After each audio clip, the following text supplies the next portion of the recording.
যদি হরমুজ প্রণালী বন্ধই হয়ে যায় লম্বা সময়ের জন্য, এটি তো সি নেভিগেশনের জন্য মানে সামুদ্রিক রুটের জন্য এটা খুব একটা গুরুত্বপূর্ণ একটা রুট, এবং পৃথিবীর জাহাজ চলাচলের প্রায় 1/5 এই দিক দিয়ে চলাচল করে।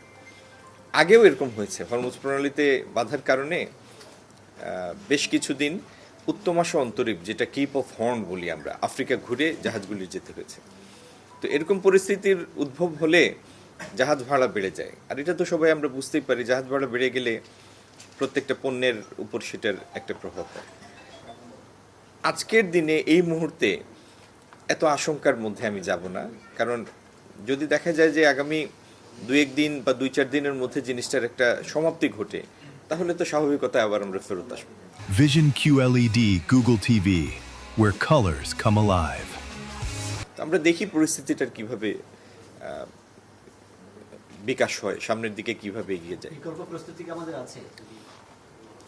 আমাদের নিত্য প্রয়োজনীয় আমদানি পণ্য, আমাদের জ্বালানি, এই সমস্ত দিক দিয়ে শঙ্কার কোনোই কারণ নাই।